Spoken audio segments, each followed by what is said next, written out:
Today we are going to read and interpret a tally chart. A tally chart will collect data or information, and then it gathers the information so that we can count it. Down here we have a tally chart. It shows how many favorite pets there are in the classroom. So here's the pet, cat, dog, and a mouse, or a hamster. Pretty sure that might be a hamster. Anyway, when you have bundles, you count it by fives. And when you have single tally marks, you count it by ones.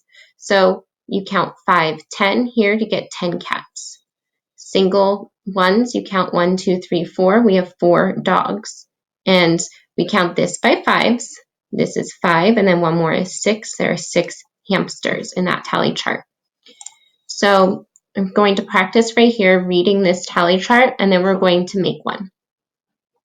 Here are animals that are found in a zoo. We have a lion, a rhino, a zebra, and a horse. Again, when we see these bundles, we are going to count by fives. When we see single ones, we're going to count by ones. I'm going to put the number on the bottom right here. So I count this bundle as 5, then one more is 6. So there's 6 lions that are in the zoo. Down here, we have a rhino. We'll count 1, 2, 3, 4 because we're counting by ones. They are not in a bundle yet. We count by ones.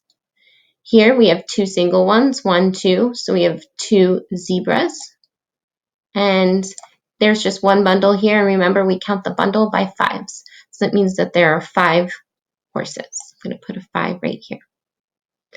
Now, we are going to now collect data. Data is information.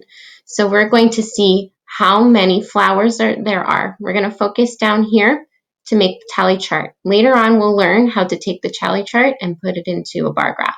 For right now, let's just focus on the bottom.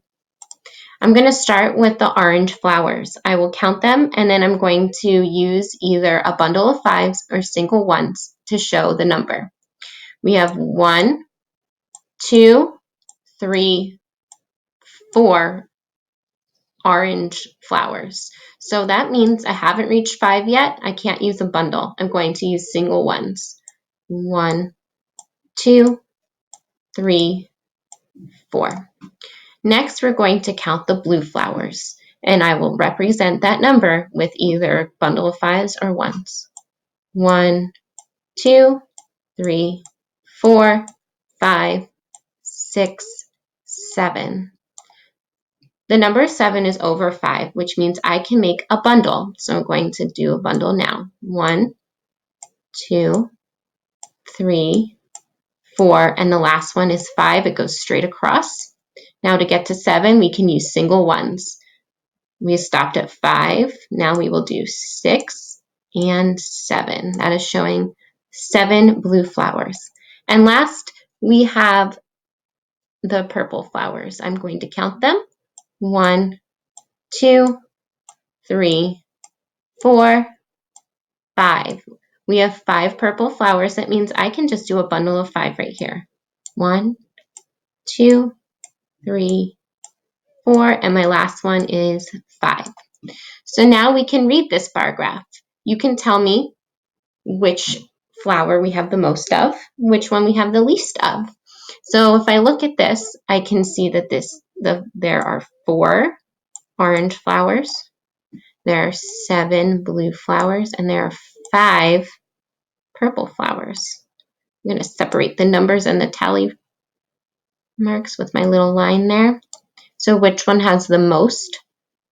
The most flowers are blue flowers.